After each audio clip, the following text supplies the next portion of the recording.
Hey guys, Rocky again, welcome back to another video. So in this one we're going to take a look at this. This is SFX magazine, the science fiction magazine from June of '95.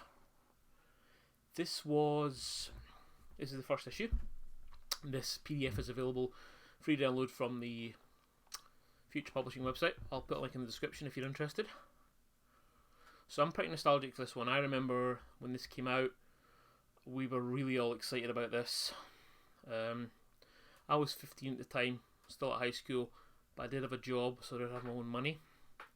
And I believe this is one of the. No, I wouldn't say no. It's not one of the first things I bought. This is something that I started buying regularly, and I bought it regularly for about 10 years. It is still on the go now, but we'll get to that in a minute. So, on the front cover, we have Tank Girl. Yay! Tank Girl, the movie. Yay! What happened to Doctor Who? Well, we'll find out. Just how good is Star Trek Voyager? Right. So here we go. Next page. So, what is the future? That's an advert, by the way, and a big one. I'll get to that in about 2 seconds. Down this side, editor. Matt didn't stay for very long. He went, and then I think after 11 or 12 issues, off the top of my head,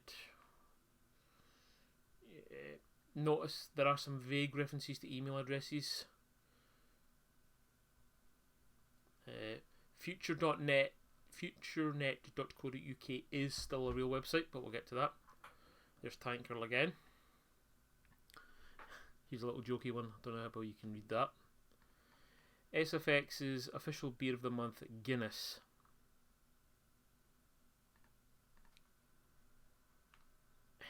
SFX one put together to the sounds of Wake Up. Only everything, definitely maybe home. Thanks to everyone who helped out there. There are just too many to name here. Now, here we go. I'll zoom out. Holds. So, what the future holds. That's one big advert, so that's a page and a half.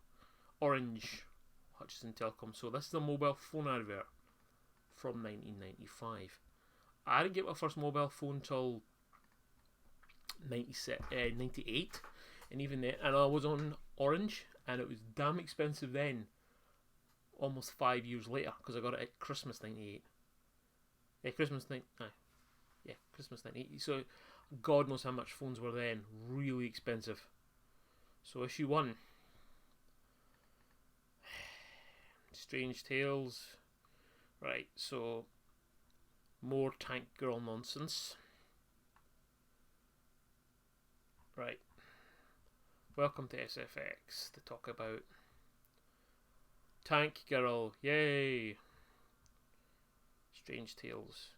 Now this is what caught everybody's eye. Why is there so little sci-fi on British TV? And that used to piss everybody I knew off. Because at this point, there was almost nothing on TV, science fiction wise, and there wouldn't be for quite a while. The shock success of the X-Files, Ben. I mean, this is like, they're talking about season 1, season 2 here, so, you know, how long did the X-Files run for? Years? SFX Top 10, here we go. To kick things off, here are the SFX's movie TV show top 10s. Capricorn 1.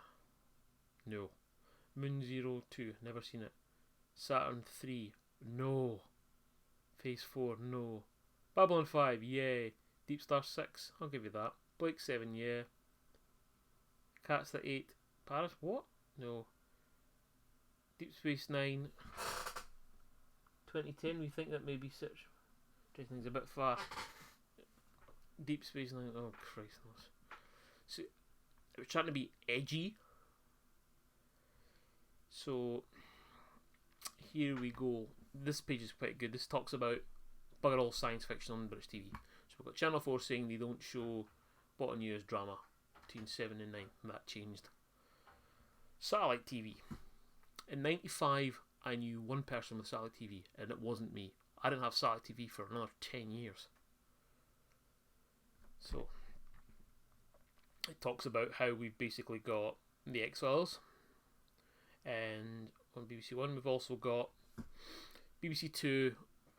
6 p.m. most weeknights you would get something, whether that was Captain Scarlet, Thunderbirds, what else would we do? Oh, Star Trek. TNG had just finished. Deep Space Nine was definitely showing on terrestrial TV in 1995. Definitely. Because I had recorded a few episodes, because I can't remember. I think it might showing on a Saturday. This is searching my mind here. Red Dwarf, we'll get to that in a minute.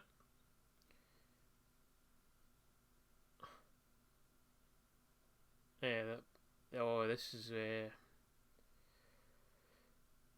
already pre-production. Chris Barry may not be involved after expressing doubts about the quality of recent Red Dwarf scripts. Chris Barry is certainly still involved in Red Dwarf. Homegrown sci-fi.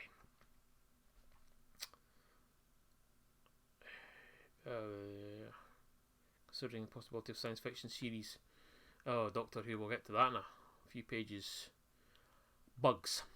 So, Bugs was a primetime drama series with a mixture of action, adventure, and some sci-fi. It was like sort of feature tech. At this point, I think only the first season had aired. In fact, the first season was just about to finish up on BBC One. Eldorado, bad guy. Eldorado, for anybody who's not British, was a BBC soap opera that was going to be the next EastEnders or Coronation Street or Neighbours or Home and Away, and it was a massive fucking flop. BBC built massive sets in Spain. Long story short, it flopped. Bugs is actually pretty good. It ran for 4 seasons. The last one's a bit naff, but it's unlike American stuff. There's not a lot of episodes. There's only 40 in total, so it's only 10 a season. So, according to Wikipedia, Bugs ran from the 1st of April 1995 to the 28th of August 1999. 40 episodes. Jane Griffiths as Roz. She was cool. So heads up. Let's have a look. Oh, this. So there's still early stages, possibly beating screenplay The Colour of Magic, so they were talking about Discworld animated. There was 2. Weird Sisters and Soul Music. Soul Music's really good. Top tip, if you ever see them on DVD, buy them because they're very expensive. Doctor Who. Blah blah. This is what used to piss us off. Mantis, BBC. This is latest take on Avenger with blah blah blah blah blah. With a cool reception in the US and has since been cancelled. It's still coming to the BBC later this year though. So we used to get stuff after it had been cancelled. So even if everybody in Britain loved it, that was it. Tough. Highlander, that'll be the one with Duncan MacLeod. Yeah, that turned out pretty good. Red Dwarf Series 7, yep, we got that. Space Precinct, I'm a fan.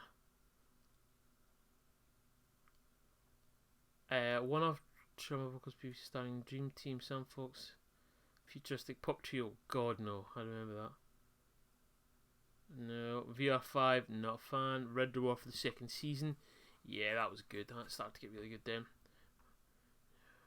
Red Dwarf new season for 96.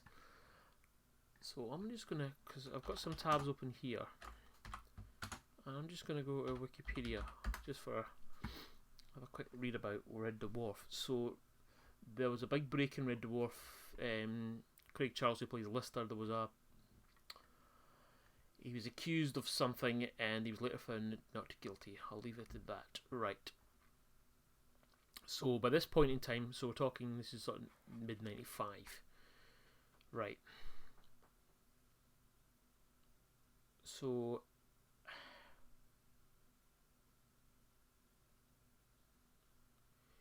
series, right, these can't be right. So series 6 had aired from October to November of 93. And then what happened? because we didn't see Red Dwarf again until January of '97.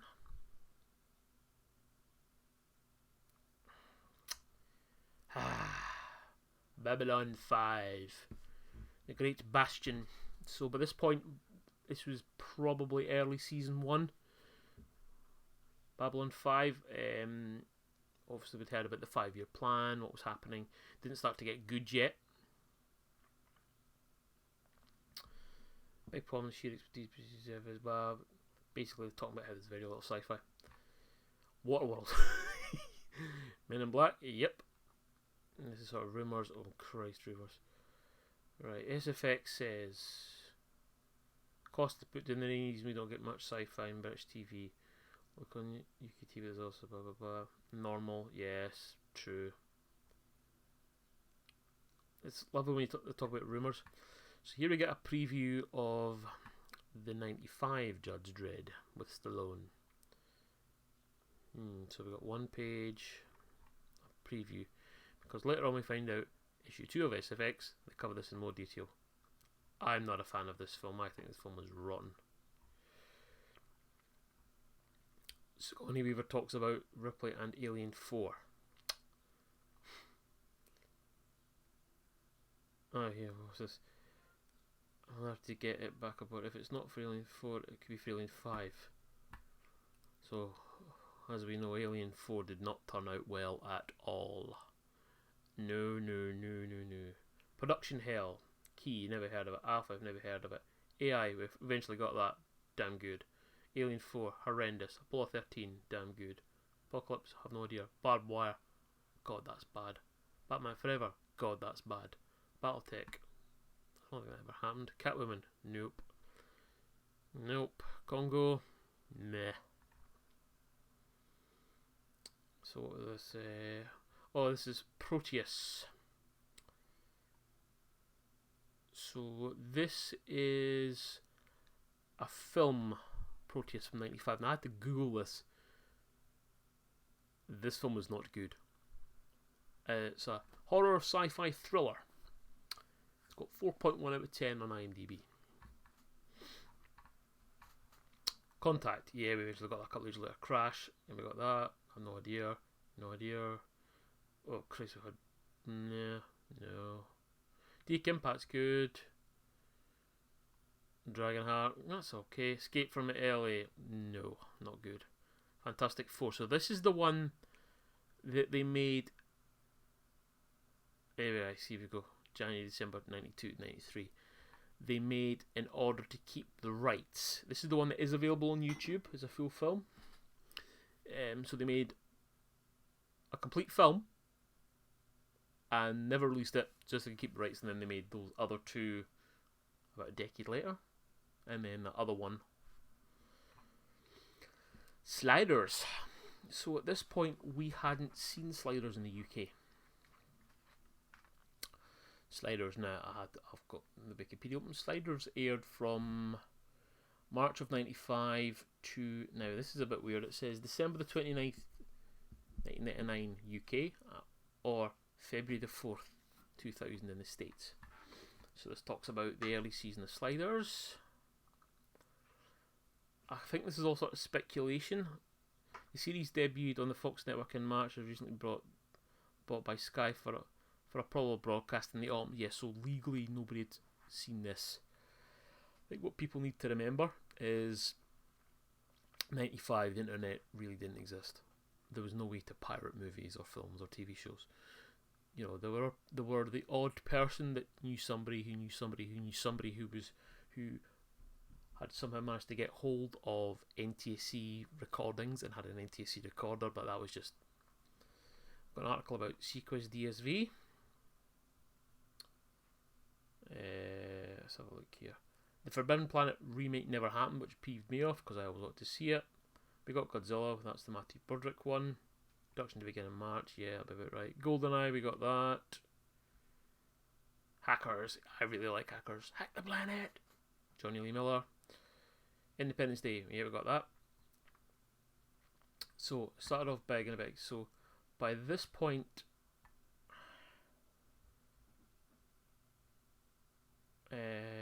this point in Sequest. So Sequest only got 3 seasons now. At this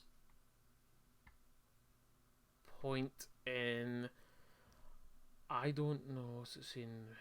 In the UK, Sequest has even more. Check out history, stateside. So yeah, primetime Sunday night. I remember that, watching at my grand's on ITV Networks. Cut trimmed before, blah blah blah. Yeah, so they cut it down. So the last episode of season 1 aired in '94 in America, about a year before this magazine was written. Season 1 ratings drops. Season 2 is not great. It's really weak. At this point, I think it was already on the rocks, and then that 3rd season, which had some good ideas, but no. That actually, so the 2nd season had finished airing in the States just as this magazine had come out, so you'd seen the horrendous conclusion and splashdown when it went from this sort of interesting underwater adventure show to more of a, I don't know, cheap science fiction. And Emily Jones 4, well, we got that eventually. Johnny Mnemonic, no. Judge Dredd, bleh. Jumanji, good film. Loma 1 2, terrible. Don't think we got that. The Mask 2, we never got that. We got Son of Mask about 10 years later. Here we got an article about Space Precinct.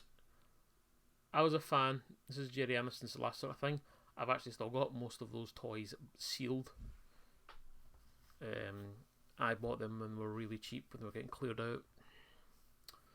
More films. The Matrix, yes. Men in Black, yes. Mortal Kombat, meh. Net, I think is that supposed to be the Net with Sandra Bullock?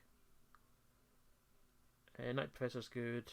Phantom, that's another rotten science fiction. So Planet of the Apes, that didn't take place for another 10 years. That's the Mark Wahlberg one, I think. Proteus, that's that nonsense one.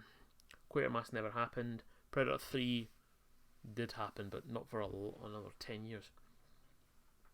You get some pointless comparing Star Trek captains. Basically, it's just a filler because Voyager was brand spanking new at this point. Brand new. So what's more production hell? Species, that's nah. Spider-Man. Would that be the one that we got 6 or 7 years later? Star Trek The Next Generation. So by this point, Star Trek Generations had aired. So this is one they're talking about here would be First Contact, which is arguably the best TNG. Well, it is the best TNG Star Trek film, and arguably one of the top 2 Star Trek films there is, in my opinion. Star Wars, no one ever got. That's the remasters. They came out in '97 on box set and at the cinema. Strange Days I Enjoy, Superman Reborn. We didn't get that. Here we go. Quantum Leap takes over the 10 PM Monday to Friday slot on Sky One from Deep Space Nine this month. Meanwhile, at 5 PM Star Trek slot will be reruns of Beverly Hills 90210. Lois and Clark fans. Oh, Christ. Post-apocalyptic stamps. To me, this is just like a snapshot of the mid-90s as well. What was that? Tank Girl, of course. Again, another mention of Tank Girl. You keep note how many mentions of Tank Girl there is, because there's a lot. Terminator 3. Nah. Total Recall 2. Never happened. 12 Monkeys. Good. V for Vendetta is really good. Virtuosity's meh. Virus is a bit naff. What World? Well, what world? Then we have a full page advert for Star Wars Dark Forces. A game which if you haven't played, go play, because it's damn good. First person, Doom style shooter. I think you can get it on GOG.com, maybe Steam. And here beginneth the Tank Girl. So here's Tank Girl. More Tank Girl. More Tank Girl. More Tank Girl. More Tank Girl. More Tank Girl. More Tank Girl. And more. And more. And more. Full page advert for XFILES stuff from HMV, which is a company that's just still in business by the skin of its teeth here in the UK. So what's this? Limited edition exclusive HMV XFILES box set book 1 to 6. That's books. Although the PG certificate, that looks like VHS tapes, t-shirts. And then this is the letters page, which wasn't the letters page, it just explains that. That's your feedback, want to hear your opinions, blah blah blah. Oh, people wrote in their droves. People really wrote in. Because a couple of years later they spun off multiple magazines. There was Arcane, there was Cult TV, that both of them didn't last very long, and then they both got folded into back in SFX. So Cult 95. There's a con. Star Trek Companion. Big advert for sci-fi fantasy models. That's Space Precinct.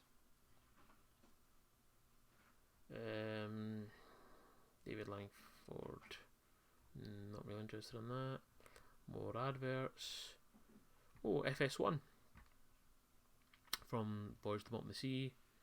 Micro Machines, Star Trek. Some of this stuff's quite viable now, others is not. There we go, more interviews. And then we have a whole massive blurb about Doctor Who and why it wasn't on the TV. So it goes on and on and on and on and on about Doctor Who. Some of the doctors. Here's Unit. Bit of timeline. So ironically, a year later, we did get Doctor Who, sort of.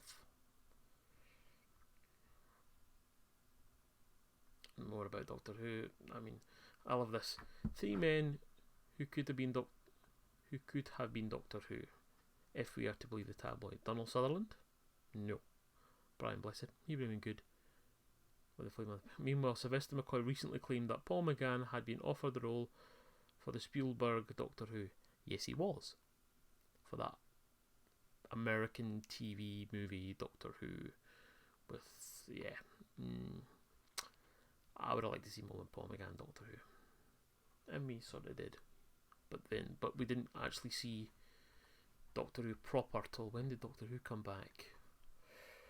Doctor Who. Right, just the dates escape me, so here we go. Doctor Who.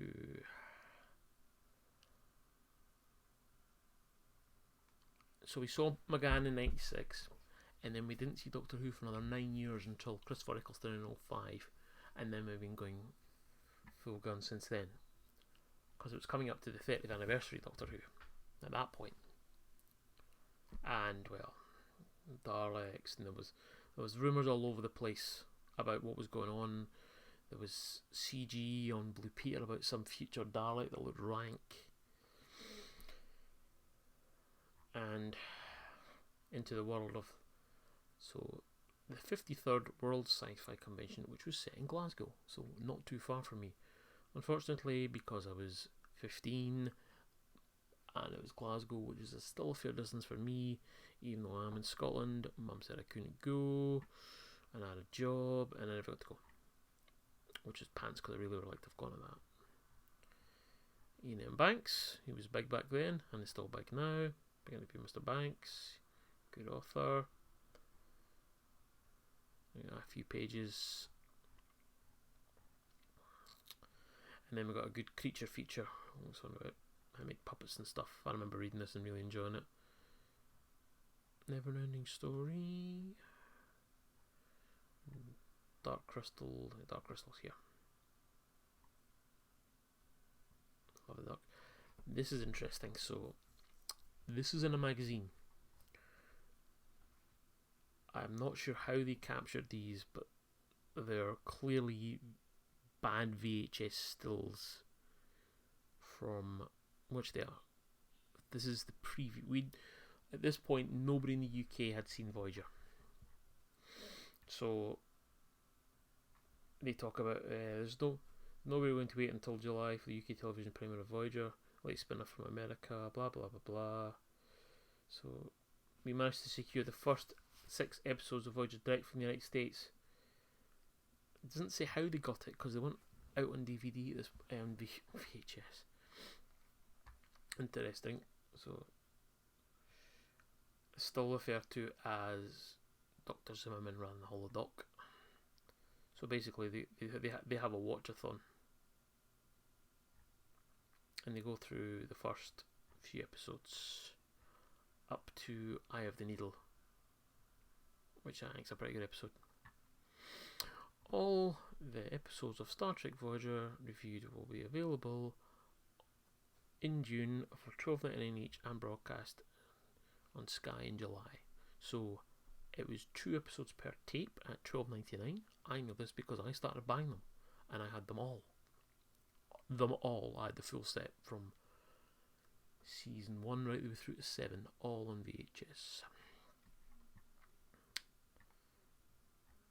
And then we get a retrospective on $6 Billion Man, something I never liked when I was a kid and I'm not really keen on now. It talks about spin-off series The Bionic Woman, SFX books, and then we get a full page advert for FutureNet. I love this. Future Publishing has extended this magazine into the internet with FutureNet. You can talk directly to the editors, check out next month's contents, search back issues, pick up the latest news, buy mail order products, and even subscribe online! ! Point to your World Wide Web browser at futurenet.co.uk. All you need to connect to FutureNet is an internet account such as Demon or Cityscape or a direct college connection.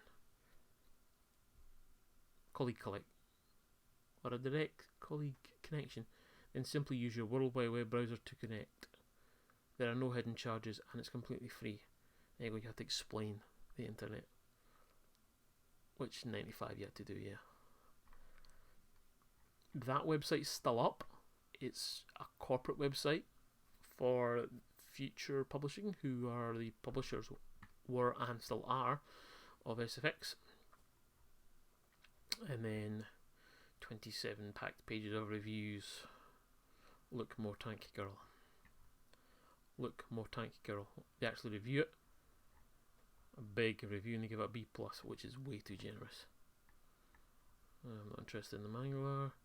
Outbreak with Hoffman, I think A- is a bit too high, to be honest. Street Fighter D-, that's a bit harsh. Going to get in this boat, going to go up river and kick some bison ass.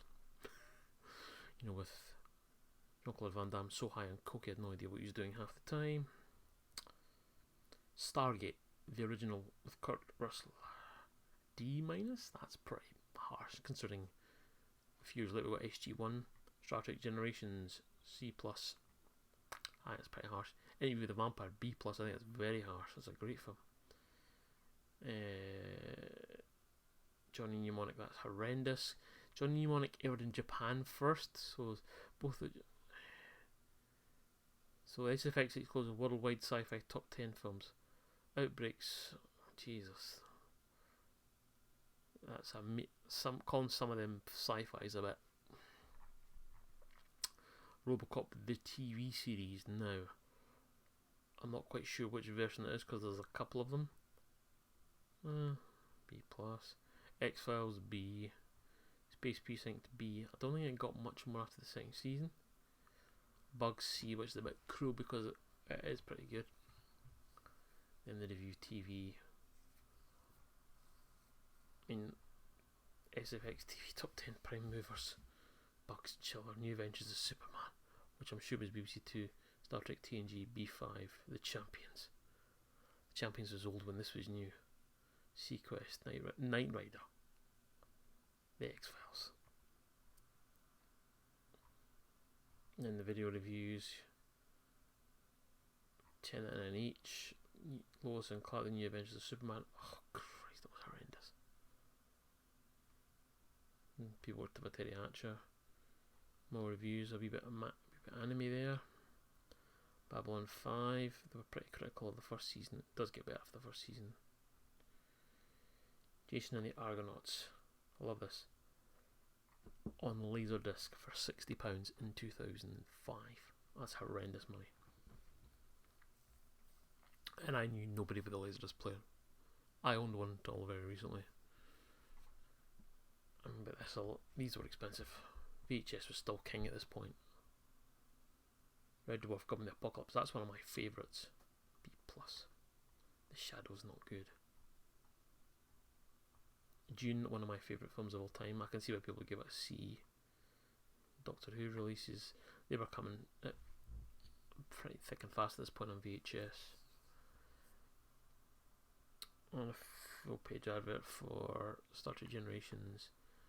The toys, I mean, they still look very toyish at this point, rather than the collectibles you would get now. And we've got some book reviews. Soul Music by the late great Terry. Rest in peace, Terry Pratchett. Goblins is alright.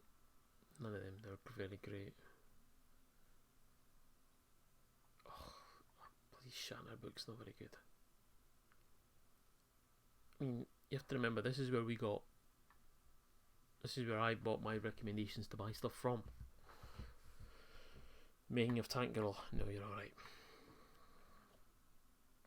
So, here we go, some adverts. I must have started cold calling people to get these. So, I got bored earlier, and I'm really bored, I had a quick looking. So, for example, the Incognito comic book shop is still in Canterbury. Shareware for only 1p per program. Comic Biz. So, a CompuServe email address. Now, they are still in business.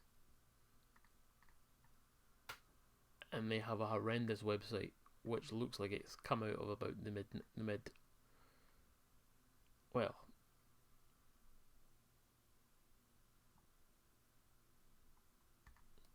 basically what it does is they point you to their eBay store, where they have a massive selection. They've got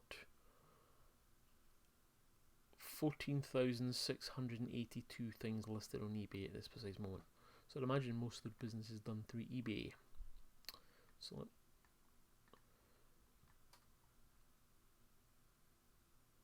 well, yeah, there's interesting. So you've got an antique CompuServe address, and I'm just going to bring across their actual website. This is their website. And they have an AOL email address. So yes. Comic has been a number of mailer business since 1998. Yes, you certainly have. And look, the website was dated 2019. So the phone number's changed. The PO box address is doesn't have an address anymore. If you're at one of our weekly monthly subscription, you call us. Oh Jesus! So they've been going a long time. Good for them. Then they review some comics. What else do I got? Then some video games. BIOFORGE. I think this is a bit generous. And they review PANZER DRAGOON. Not the saga, just the first one. 60 quid on the Saturn. That's about right, I would say. So, subscribe. 12 issues for 25 quid. Oh, I happen to bring up, if you go to Future's website, well, SFX magazine now, and you want to subscribe, it comes out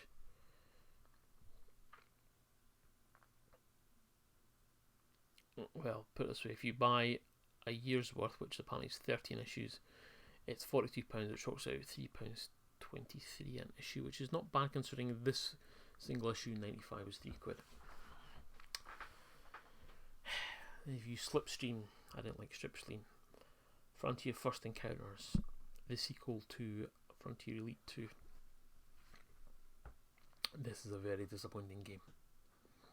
So they give it a D+, and they do say not until the basically the said Game Tech were going to fix it. They didn't really. Years later, fan made patches and made the game a lot better, but that game was a massive disappointment. However, that game's now worth quite a lot of money. And then they review some models. So if you've got a spare 800 quid as a kit, you can have that in your living room. toy reviews, model reviews. I mean, some of this stuff to me doesn't look that great compared to what we can get now. And just other bits and bobs. Reviewed in the convention circuit, which was, as I said, I didn't get to go to that. Hey, like great Jerry Anderson there, who was in Glasgow. Then competitions, more Tank Girl. 30 Days in the Future. So the next issue, we get Dread. Yay. We're going to be Jerry Anderson. Plus behind the scenes of Proteus, Jeff Noon, Bill 5 and more. And that was June 27th. Then some classic behind the scenes stills from Star Trek. Bands of Terror. That was a great episode. Full page advert for Street Fighter the movie. And the back cover. So there you have it, guys. That was issue number 1 of SFX from 1995. I'll put the link in the description for it. If you're interested, I'd like to do more of these if people want to watch them. Anyway, thanks for watching. Take care. Bye bye.